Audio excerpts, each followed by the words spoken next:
My name is Brielle Andrews, 35 years old and a graphic designer from Boston. All my life, I chased my parents' approval like it was oxygen, despite their perpetual coldness. Then came that Thanksgiving dinner that changed everything.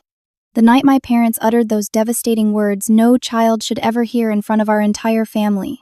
What they never expected was my response, which left the entire room frozen in stunned silence.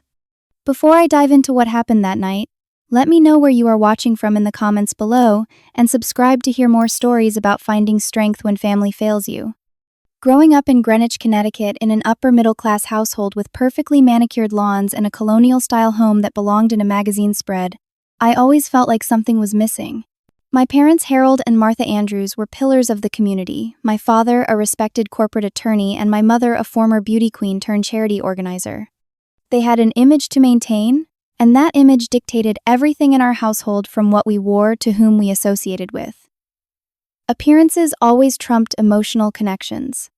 I was the middle child sandwiched between my older brother Thomas, the golden firstborn, who followed in our father's footsteps to become a lawyer, and William, the baby of the family who could do no wrong. Being the only girl should have made me special, but instead it seemed to make me invisible. Thomas got the praise for his academic achievements. William got the affection for being the youngest, and I got criticism. Always criticism. From my earliest memories, I tried desperately to earn their love through perfect grades, winning art competitions, being class president, anything to make them notice me.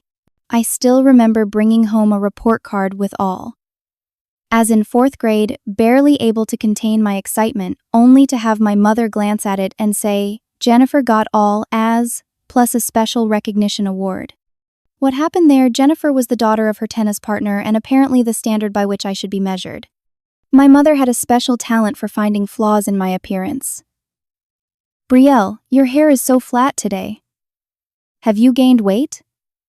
That color washes you out completely."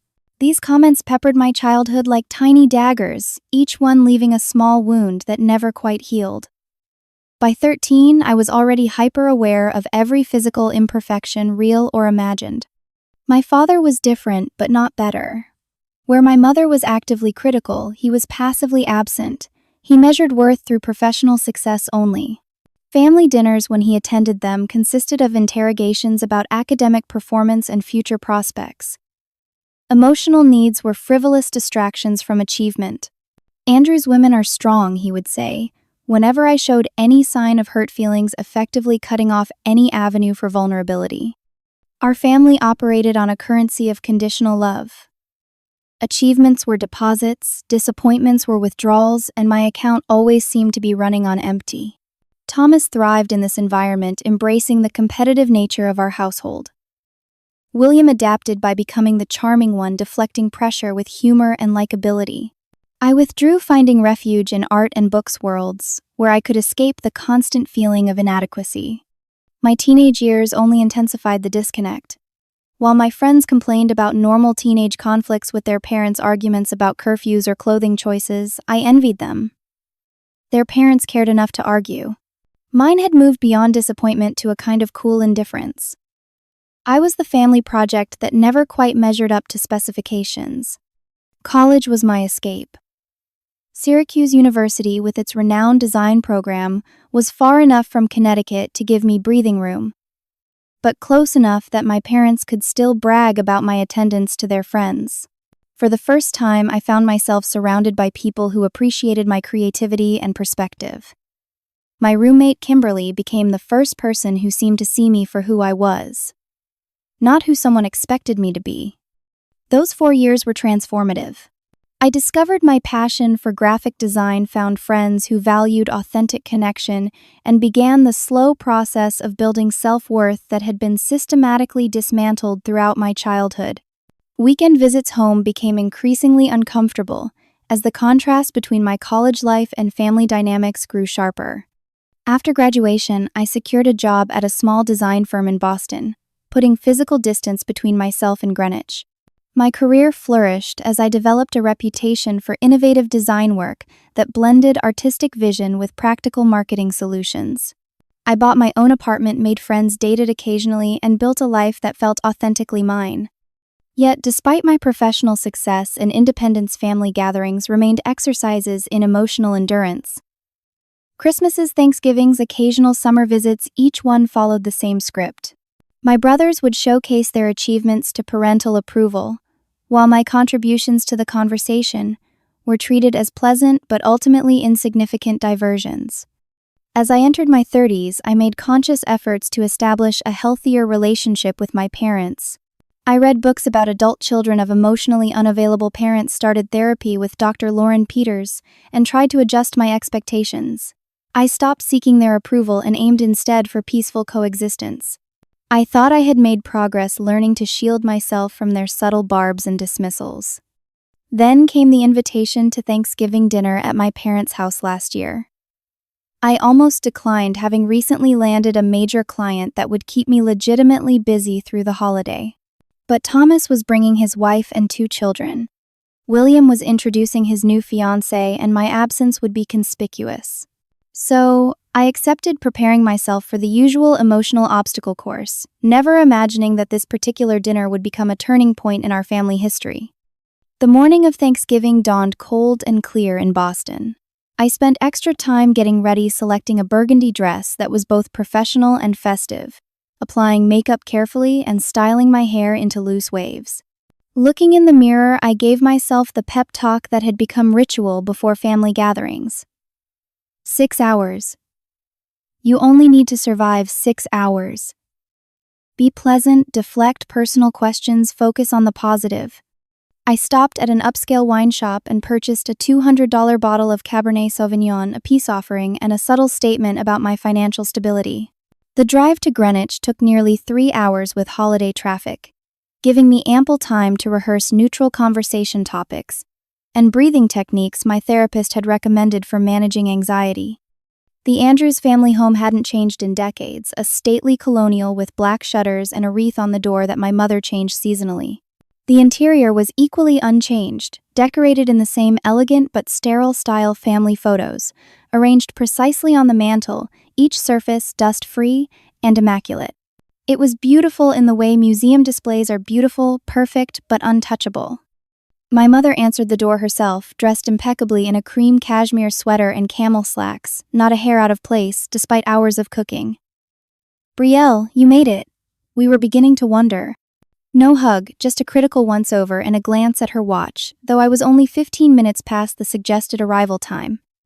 The house was already full of voices. Extended family had been invited this year. My father's sister, Aunt Susan, and her husband, my mother's brother, Uncle Robert, with his wife and college-aged son, and my cousin Amanda, the only relative I genuinely enjoyed spending time with. Amanda was 32, single like me, and worked as a veterinarian in Rhode Island. We had bonded over being the family outliers. I found Thomas in the living room holding court with tales of his recent court victory. His wife Natalie sat beside him, nodding at appropriate intervals, their children Madison and James playing quietly with tablets in the corner. Thomas acknowledged my arrival with a brief nod before continuing his story. William was in the kitchen, his arm around his fiancée, Caroline, a kindergarten teacher, with a warm smile who seemed almost too genuine for our family.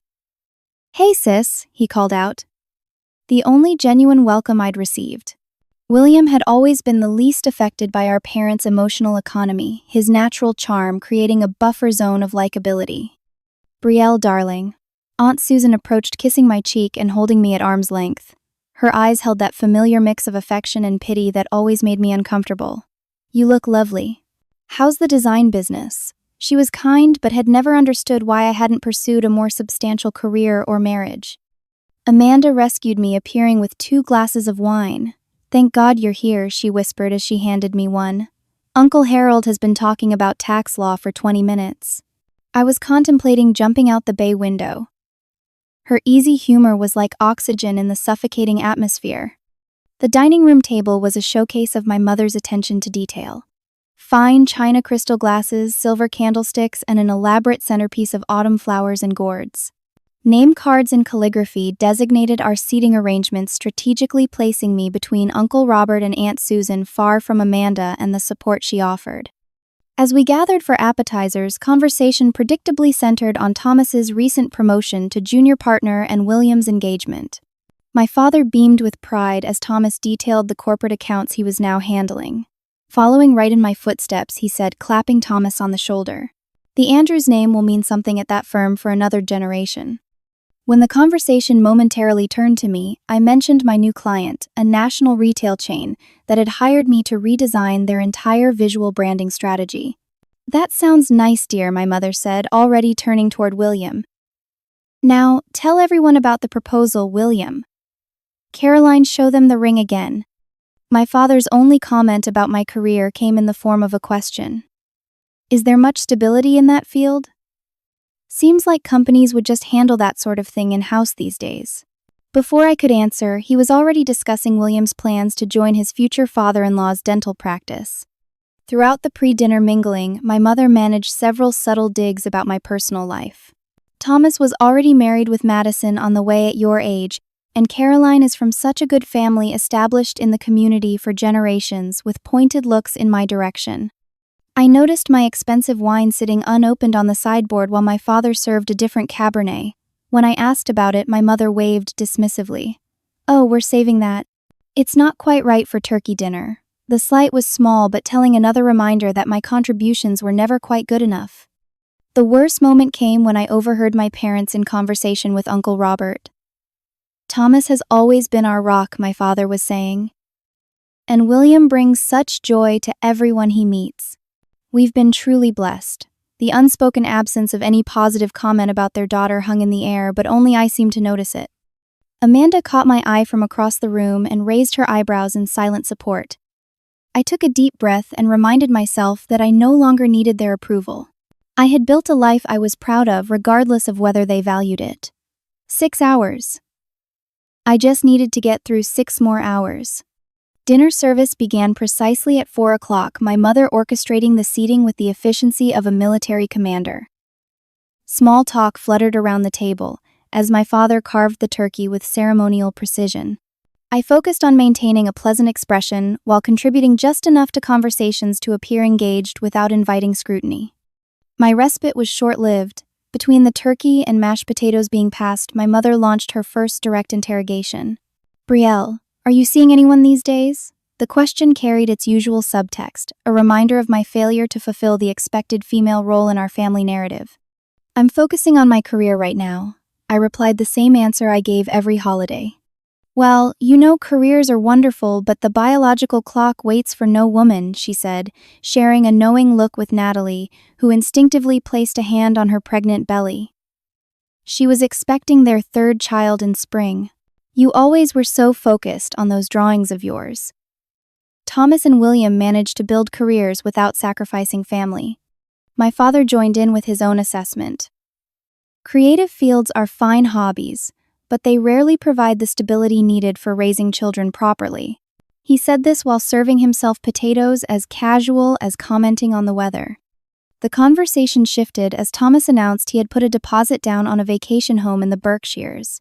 My parents reacted with enthusiastic approval, my mother already planning family gatherings there. William followed with news that Caroline's father was helping them with a down payment on a Tudor-style house in an exclusive neighborhood. More parental beaming ensued. When there was finally a lull, I attempted to share details about my major client project. The campaign will be nationwide, and they specifically sought me out after seeing my work for the museum exhibition last spring, I explained, unable to completely hide my pride. Uncle Robert seemed genuinely interested and asked a follow-up question, but my mother interrupted to ask if anyone wanted more cranberry sauce. The message was clear: my professional achievements weren't worthy of dinner conversation. The wine was flowing freely, and I reached for my glass, accidentally knocking it against the serving dish.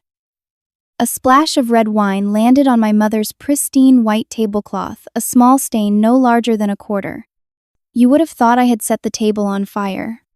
"Brielle," my mother gasped, jumping up to dab at the spot with her napkin. "This is Irish linen. It's been in the family for generations," her face flushed with anger disproportionate to the minor accident.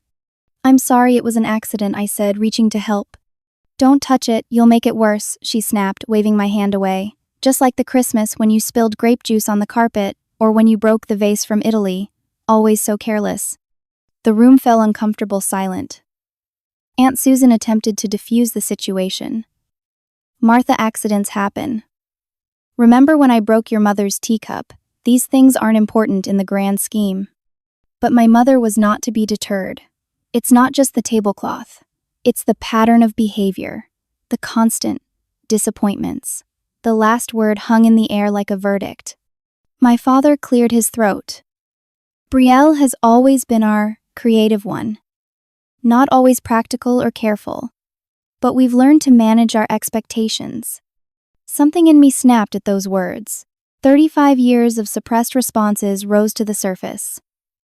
Manage your expectations. Is that what you call it? My father looked surprised that I had challenged him. Now, Brielle, let's not make a scene. Your mother works very hard on these gatherings.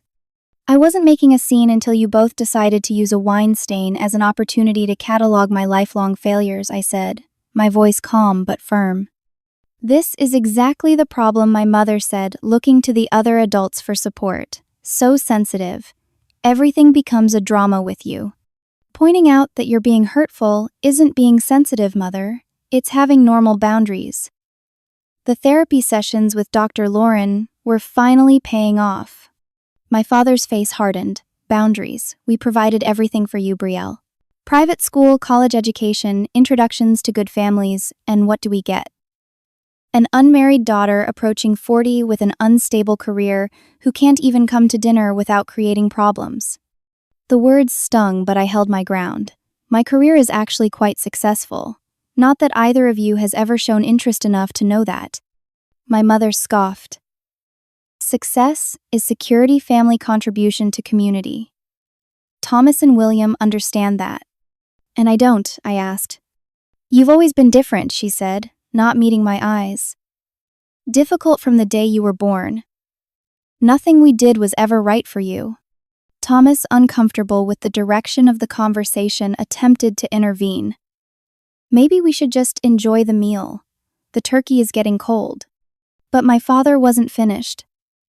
No, this needs to be said. We've walked on eggshells around Brielle for years. She needs to understand that family has expectations, responsibilities. Her lifestyle choices reflect on all of us. What lifestyle choices? I asked, genuinely confused. Having a career I love, living independently. Not marrying the first accountant or lawyer you tried to set me up with. The constant rebellion, my mother said.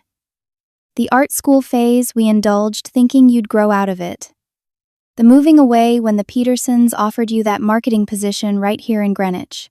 The series of inappropriate men you dated in your 20s. Inappropriate because they weren't from country club families, I challenged. Inappropriate because they encouraged this fantasy that you could build a life around drawing pictures, my father said dismissively. I took a deep breath. Graphic design is not drawing pictures. I have clients across the country. I earn 6 figures. I own my apartment outright. My mother waved her hand as if swatting away an irritating fly. Yes, your little business. But where has it gotten you? Alone at 35 while your brothers have built real lives. The accumulated hurt of decades rose within me. My life is real. Just because it doesn't match your narrow definition of success doesn't make it less valid. My father's face reddened.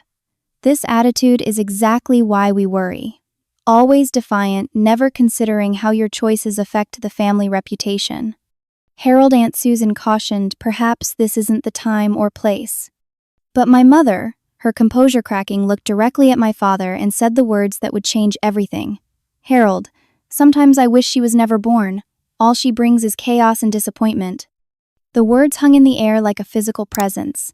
The entire table froze. My father, rather than objecting to this horrible statement, nodded in agreement. We had such hopes before you came along. The boys never caused these problems. Silence descended on the dining room. Amanda's face registered shock and horror. Aunt Susan's hand flew to her mouth. Uncle Robert stared at his plate. Even Thomas and William looked uncomfortable. Natalie busied herself checking on the children, while Caroline sat rigid in her chair, likely reconsidering her future in this family.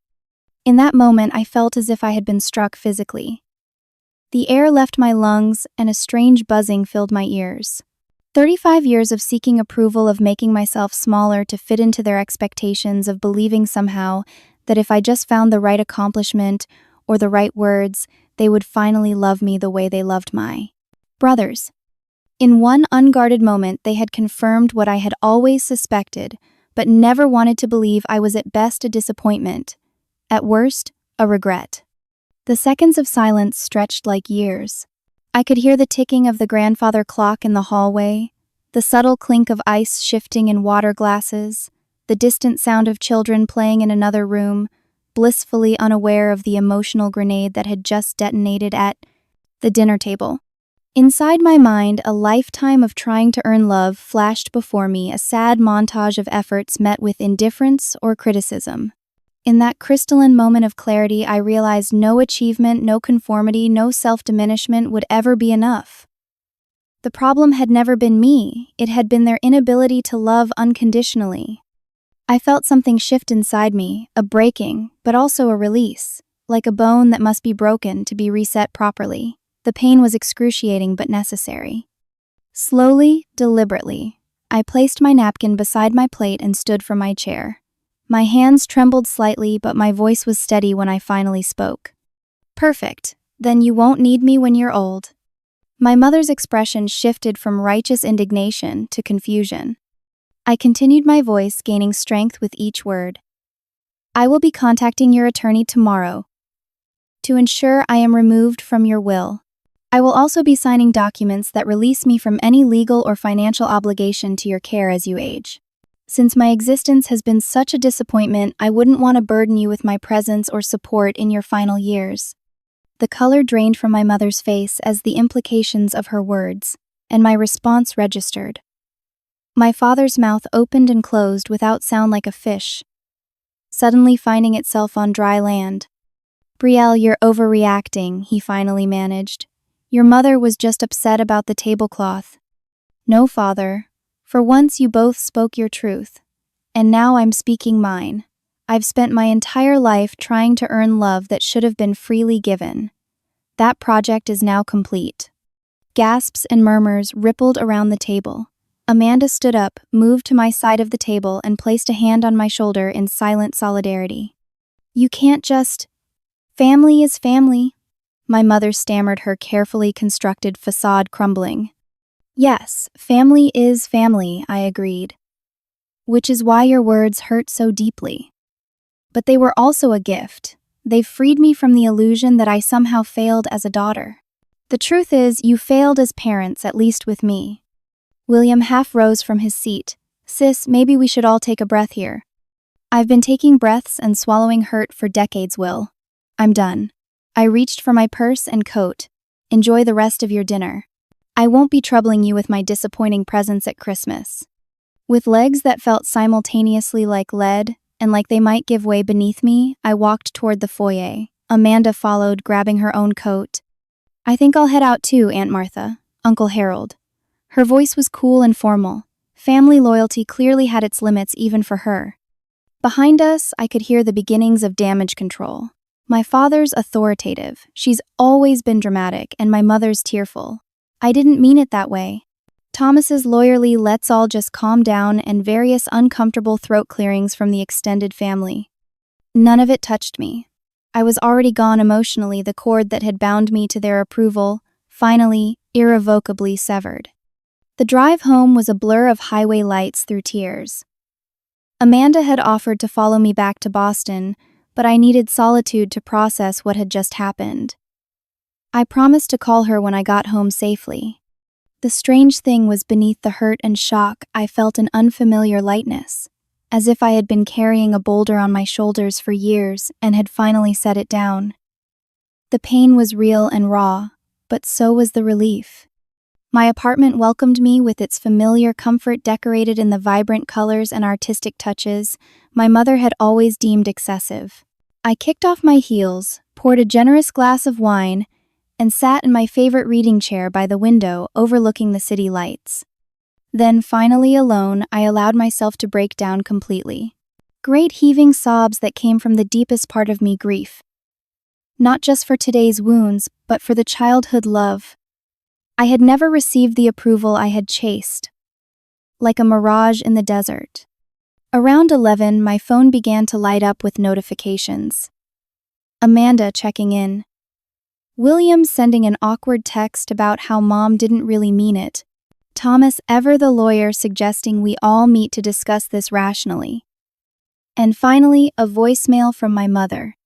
Brielle, this is your mother. As if I wouldn't recognize her voice after 35 years. There seems to have been a misunderstanding at dinner. Your father and I were stressed with hosting, and things were said in the heat of the moment. We expect you'll realize this was all a misunderstanding once you've calmed down. We'll speak tomorrow. No apology, no acknowledgement, just an expectation that I would fall back into the established pattern, accepting crumbs of attention and pretending they were a feast. I turned off my phone, wrapped myself in a soft blanket, and allowed the emotional exhaustion to pull me toward sleep. Tomorrow would bring new challenges, but tonight, for the first time in my life, I had stood in my truth and refused to make myself small for people who couldn't appreciate my worth. It hurt like hell, and it was exactly what needed to happen. The week following Thanksgiving was a blur of emotional processing. I called in sick to work for 3 days, something I had never done before. My body seemed to physically rebel against the decades of suppressed emotions, now surging through my system, manifesting in headaches, exhaustion, and a persistent knot in my stomach. On Monday, I managed to make it to my scheduled appointment with Dr. Lauren. I walked into her warmly lit office, sat down on the familiar blue couch, and promptly burst into tears before she even asked a question. I told my parents off at Thanksgiving. I finally managed between sobs. They said they wished I'd never been born, and I told them they wouldn't have me in their old age. Dr. Lauren handed me tissues and listened attentively as I recounted the entire disastrous dinner. When I finished, rather than looking shocked, she nodded thoughtfully. Brielle, we've been discussing your family dynamics for 2 years now. What happened at dinner was painful but not surprising given the patterns you've described. But normal parents don't tell their children they wish they were never born, I protested. No, they don't, she agreed. What you're describing fits a pattern we've discussed before. Your parents, particularly your mother, display many characteristics consistent with narcissistic personality traits. We spent the session examining the lifelong pattern of emotional manipulation and conditional approval. Dr. Lauren helped me understand that the dinner confrontation, while traumatic, represented a breaking of dysfunctional patterns that had kept me locked in a cycle of seeking approval that would never come. This isn't about one dinner or one comment, she explained. This is about a lifetime of emotional neglect that has affected your self-worth, your relationships, and your ability to recognize healthy attachments. By Wednesday, my phone had collected 27 missed calls and 16 voicemails from various family members. My parents had moved from denial to anger to using my brothers as proxies. Thomas left lawyerly messages about family unity and proportional responses. William's messages were more emotional, a mixture of defending our parents and expressing genuine concern for me. My friend Kimberly showed up at my apartment Wednesday evening with Thai food and no expectations. Unlike family, she didn't demand explanations or try to solve the situation. She simply sat with me, offering the quiet companionship I desperately needed. You don't have to talk about it if you don't want to, she said, serving tom yum soup into bowls. But I'm here if you need me. I found myself telling her everything, the words pouring out in a cathartic release. Kimberly, who came from a loving, if sometimes chaotic family, was appropriately horrified. I knew your parents were cold, but that's beyond cold. That's cruel, she said when I finished. You know this isn't your fault, right? No child deserves to hear those words. Her simple validation broke something open in me, the realization that I had spent a lifetime internalizing blame for my parents' inability to connect emotionally with me. By the second week, I had turned my phone back on but set up filters that sent my family's communications to a separate folder I could check when emotionally prepared. An invitation to Christmas at my parents' arrived via email, as if nothing had happened. I declined politely but firmly, establishing my first real boundary. This triggered a new wave of pressure. Thomas called to inform me that my absence would ruin Christmas for everyone. William pleaded that it would kill Mom if the family wasn't together for the holidays. Even Aunt Susan reached out to suggest that families should forgive each other. I stood firm. "I'm not ready, and I'm not obligated to pretend everything is fine when it isn't," became my mantra. The physical symptoms of anxiety that had plagued me for years, which I had normalized as just part of my personality, began to gradually diminish as I enforced this boundary. The constant knot in my stomach loosened. The tension headaches became less frequent. I slept more soundly than I had in years. I focused on rediscovering joy in small things. My morning coffee on my balcony. The satisfaction of completing a design exactly as I had envisioned it. A spontaneous dinner with friends. These simple pleasures had always been available to me, but they had been overshadowed by the constant anxiety of familial disappointment. Still, the Thanksgiving confrontation left emotional aftershocks. I would be fine for days, then suddenly find myself reliving the moment my mother said those words, experiencing physical symptoms similar to panic attacks, complete with racing heart and difficulty breathing. Dr. Lauren explained this as a trauma response and gave me techniques to ground myself when these episodes occurred. Art became my therapy. Late at night, when sleep eluded me, I would sit at my drafting table and create abstract pieces that expressed what I couldn't put into words, bold lines and colors, representing anger, flowing curves, showing grief, light, breaking through, darkness symbolizing hope. These weren't for clients or for show, they were for me alone, visual representations of my healing journey. In January, at Dr. Lauren's suggestion, I joined a support group for adult children of emotionally unavailable parents. The first meeting was revelatory. 8 strangers sat in a circle, each telling stories that echoed parts of my own experience. For the first time, I didn't feel alone in my struggle, or broken for my inability to secure my parents' love. One participant in particular, Martin, a 38-year-old architect with kind eyes and a quiet manner, shared a story of emotional neglect that paralleled my own in many ways. After the meeting, we talked for an hour in the coffee shop next door, the easy understanding between us a stark contrast to the constant effort required in family interactions. As winter progressed, I built stronger connections with my chosen family, the friends who showed up consistently with love that didn't come with conditions or expectations. Kimberly, who called to check in every few days. My colleague Jackson, who noticed my occasional distraction at work and covered for me without making me feel indebted. Amanda, who drove up from Rhode Island one weekend just to take me to a museum exhibition she thought I'd enjoy. Professionally, I channeled my emotional energy into my work. The major retail client was thrilled with my preliminary designs.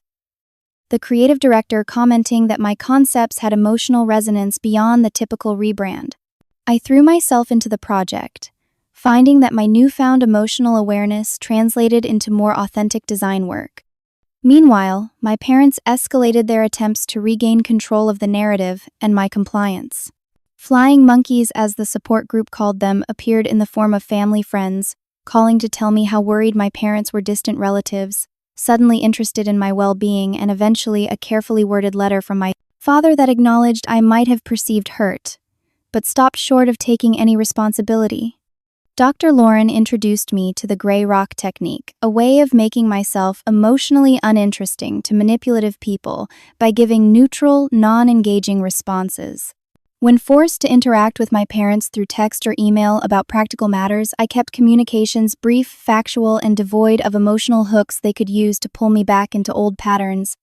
The first holiday season spent away from family was both lonely and liberating. I declined all family invitations and instead accepted Kimberly's offer to join her family for Christmas Day. The contrast was illuminating. Her parents bickered good-naturedly, teased each other, and showed genuine interest in my work and life. Their love for each other and their children was imperfect but palpable, expressed through inside jokes, thoughtful gifts, and physical affection that came naturally rather than being performed for appearance. I returned to my apartment that evening with a mixture of gratitude for the day and grief for what I had never experienced in my own family. Yet, beneath the sadness was an unexpected feeling, one I was only beginning to recognize, a sense of peace that came from no longer chasing an impossible goal or trying to be someone I wasn't to earn conditional love. The new year brought a strange gift. The growing certainty that, while the Thanksgiving confrontation had been painful, it had also been necessary, the catalyst for a healing process that had been decades overdue. 3 months after Thanksgiving, I agreed to meet my parents at a neutral location, a cafe halfway between Boston and Greenwich. Dr. Lauren had helped me prepare for this meeting role, playing potential scenarios and establishing clear boundaries for the conversation. I wasn't seeking reconciliation so much as closure, a chance to speak my truth calmly and clearly now that the initial shock had passed.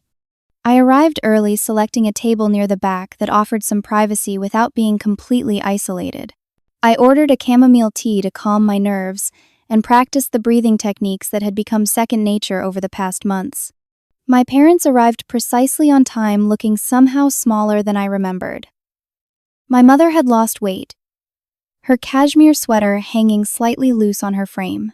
My father's confident stride seemed diminished, his shoulders slightly stooped. For the first time, I saw them not as the towering figures of my childhood, but as aging, flawed humans whose own unresolved issues had shaped their parenting. They approached the table with awkward formality, as if meeting a business associate rather than their daughter. My mother attempted a hug, which I gently sidestepped, gesturing for them to sit. "You look well," my mother said after they had ordered coffee. "That color suits you." Her attempt at normalcy, as if the Thanksgiving incident had been a minor disagreement rather than a fundamental rupture. "Thank you for meeting us," my father added. "We thought it was time to put this unfortunate situation behind us and move forward as a family."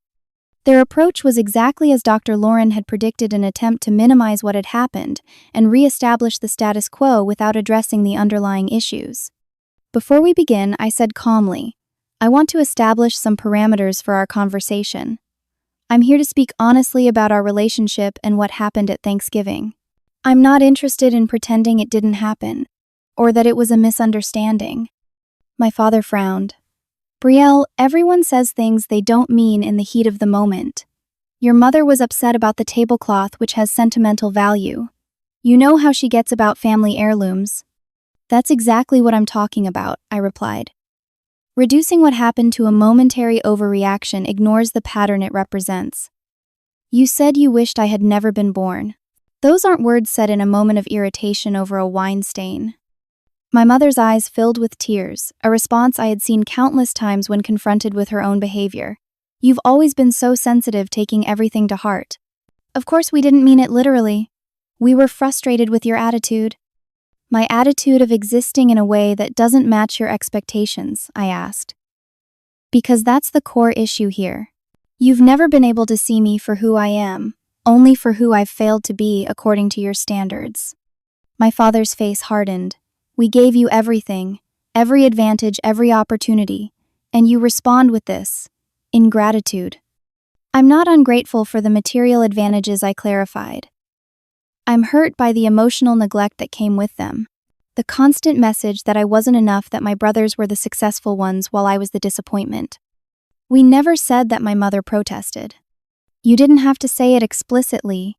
It was in every comparison, every dismissal of my achievements, every conversation that centered entirely around Thomas and William, while my contributions were treated as afterthoughts." My father shifted uncomfortably. "If we focused on your brothers, it's because they never gave us cause for concern. They followed traditional paths that make sense. And because I chose a creative career and remained single, I was a concern," I asked. "We just wanted security for you," my mother insisted. "A stable marriage, children, a conventional life. Is that so terrible?" "What's terrible is that you never asked what I wanted, what would make me happy. You decided what my life should look like and then punished me emotionally for not conforming to that vision." I proceeded to outline specific instances throughout my life, from childhood through adulthood, where their conditional love had been painfully evident. The elementary school art show they skipped to attend Thomas's baseball game. The high school graduation where my father's only comment was about the valedictorian speech rather than my own academic achievements. The countless holidays where my professional successes were treated as cute hobbies while my brothers' careers were discussed in detail. My parents shifted between defensive anger and teary manipulation as I spoke. They attempted to rewrite history, claiming they had always supported my artistic tendencies, but had merely expressed natural parental concern about my future. They suggested my memories were distorted, that I was focusing on negative experiences while ignoring their sacrifices. "I don't doubt that you love me in your way," I acknowledged. "But your love has always been conditional on me fitting into your narrow definition of success. When I failed to do that, your disappointment was palpable." "What do you want from us, Brielle?" my father finally asked, frustration evident in his voice. "An apology." "Fine, we apologize for what was said at Thanksgiving. It was inappropriate." The non-apology hung in the air between us. No acknowledgement of the deeper pattern, no real understanding of the hurt caused, just a perfunctory statement meant to close the subject. "I don't want an apology that doesn't come with understanding," I said quietly. "What I want is recognition of who I actually am, not who you wish I was. I want acknowledgement that my path, while different from my brother's, has value and merit. But most of all, I want to stop pretending that we have a close, functional relationship when we don't." My mother gasped. "What are you saying, that you want to cut us off?" "Over one comment."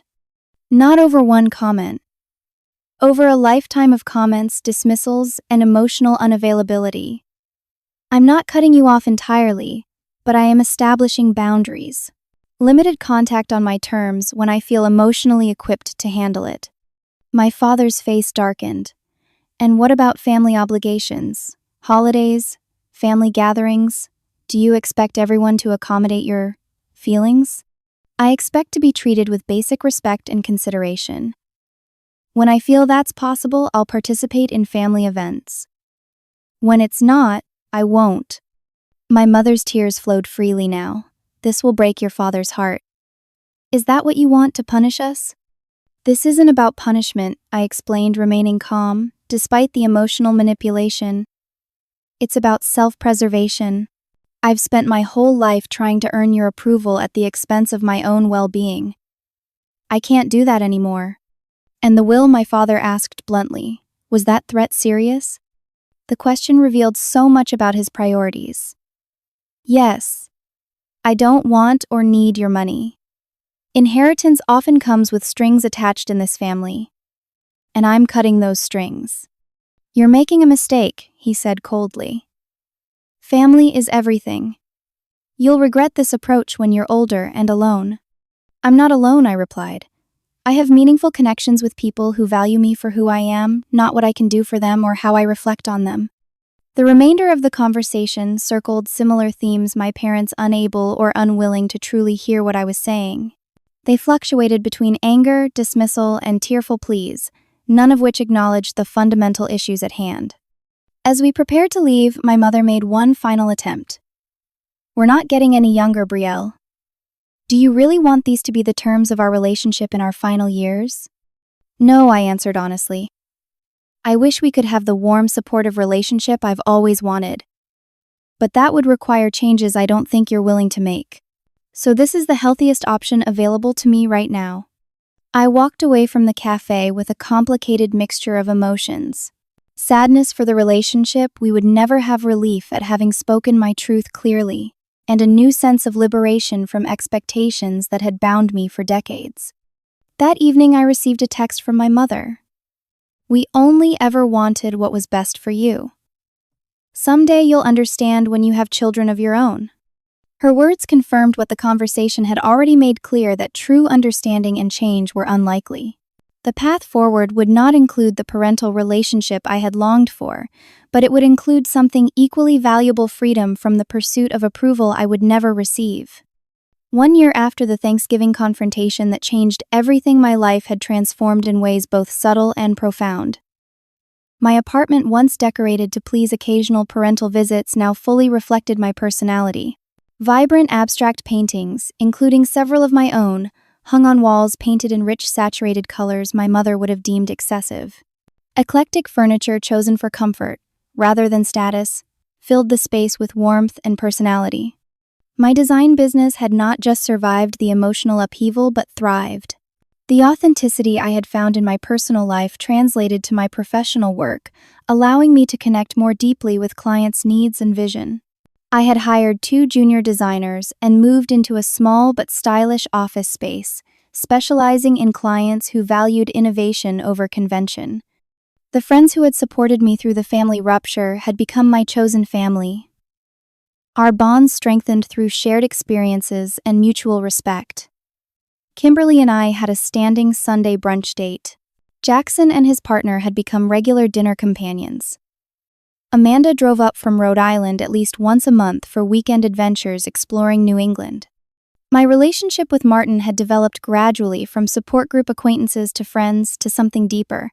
Unlike previous relationships where I had unconsciously sought to replicate the conditional approval dynamic of my childhood, this connection was built on mutual respect and genuine appreciation.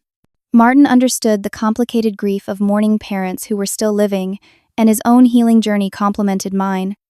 Contact with my parents continued, but on dramatically different terms.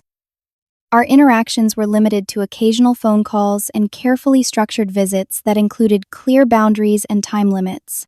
I no longer attended extended family gatherings at their home, but occasionally met them at restaurants for brief lunches when I felt emotionally equipped to handle the interaction. My mother still attempted manipulation tactics, though less frequently as they proved ineffective.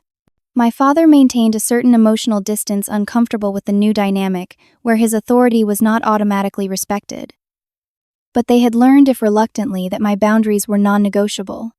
My relationship with my brothers had evolved in divergent ways.